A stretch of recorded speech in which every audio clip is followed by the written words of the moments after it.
By raise of hands, how many of you believe me that I said in 4 steps in 5 minutes you can know how to do a toe touch back tuck? Better question, how many of you know what a toe touch back tuck is? Alright, well at the end of these 5 minutes, you guys will believe me that you can do a toe touch back tuck in 4 steps because it's more about being mentally tough than physically strong. Eric Brady's article in USA Today states that there are 3 million cheerleaders in the world, and at least 1.5 million of these cheerleaders are competitive athletes, meaning they can flip their bodies in crazy ways. So think about it, 1.5 million people can do flips. Some are born with immense athletic abilities, but most are just mentally strong enough to listen to technique to do the skill. Dr. Alan Goldberg writes in The Competitive Edge that mental toughness outweighs physical skills and talent, and the ability to deal with fears is the most important part of this whole sport. So everyone stand up, let go of your fears, and we're going to learn how to do toe touch back tuck. Stand up. For our classroom purposes, because I don't want to kill anybody, we're just going to do drills and not actually the backflip. I'm not trying to hurt anyone. But, alright, so the first step is all about technique. Technique is the most important part about cheerleading because, as Kathy Patalis puts it in her blog, 52 Challenges, technique is maximum efficiency, which you reach your goal in shorter time with less effort. Alright, so step 1, we're going to watch the video. It's in slow motion, and it's going to be the hand movements. I'll tell you when it starts. Alright, so it's from here.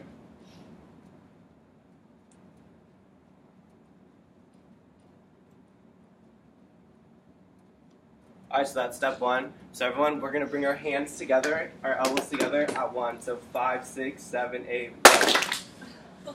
Okay, one more time. Make sure your elbows are together. Ready? 5, 6, 7, 8, 1. Alright, good. And from here, we're going to make an elevation change and go straight up with our arms so they touch your eyebrows. Make sure they go right on the side of your eyebrows. So we're going to go 1, 2. Ready? 5, 6, 7, 8, 1, 2. Good job. Okay, from there we're going to make an elevation change straight down to our belly button, and our hands are going to come right here to make sure our knees are bent. And that's going to be on 3. Ready? 5, 6, 7, 8, 1, 2, 3. Yeah, pretty good. Alright, so we're going to move on to step 2. Step 2 is the actual toe touch portion. Honestly, the toe touch is not too important as long as you land with your feet back together on the ground at the end. So toe touch is you're going to drive your toes. You're going to drive your toe as high as you can. Do not think about any other body part but your toe, because that's the only thing we care about. So if we watch this video, it's just jumping and bringing your toes together and hitting like a T motion. Alright, y'all don't have to jump, but I'm just going to go 5, 6, 7, 8, 1, 2, 3, 4. I'm not going to do both things, but. So you guys want to try that?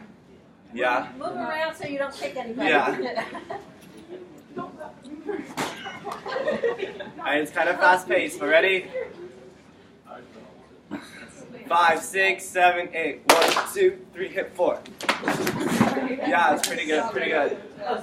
Alright, so we're going to move on to step 3. Step 3 is the most important part because this is where actually we'll begin the backward swing and the jump. And the jump is the most important. Matthew Willis puts in his article, he's part of BAM Parkour. He says that without a really high jump, you won't get the right rotation around to land on your feet. And the most important part is to land on our feet. So as you watch step 3, you're going to put your feet back together and then start the arm motion back. You see my arms look like they're snapping backwards, but you want to get as far back as you can. And then you're going to jump, extending through the tips of your toes. If you look, my toes are straight down at the end. So what you're going to do is from here, after your T, you can go down and then jump straight through your toes and arms up. Ready? We can just start from the T. You don't have to do the beginning part. So everyone make a T. So you're going to kick up, swing down, and jump through your toes. Ready? 5, 6, 7, 8, 1, 2, 3. Yeah, good job. Okay. So after that, we start the 4th and final step, which is the actual flip.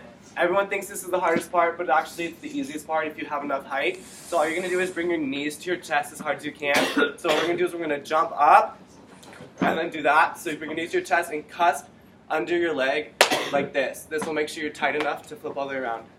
Ready? Hit a T. 5, 6, 7, 8. 1, 2, 3. Okay, one more time. Y'all didn't do it. Ready? 5, 6, 7, 8. 1, 2. Yeah, alright, so we're going to watch the fourth step on the video, because I can't do flipping jeans. So the fourth step, you clasp around your leg, and you plant your feet firmly, and stand up. And we're watching in fast pace right after this.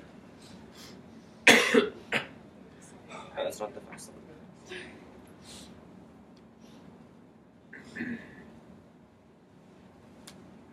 Whatever, I don't know what the fast pace one is. But, alright, so why do you care about doing a backflip? Is anyone? Yeah, it is, but it's more about the mental accomplishment. Like I said, it's better to be mentally tough than actual physical skills. So if you, at the beginning of the class, I asked who believed they could do it. No one rose their hand. And now I hope that after this 5 minutes, you believe that you're mentally strong enough to do a backflip. And you can apply this to other aspects in your life.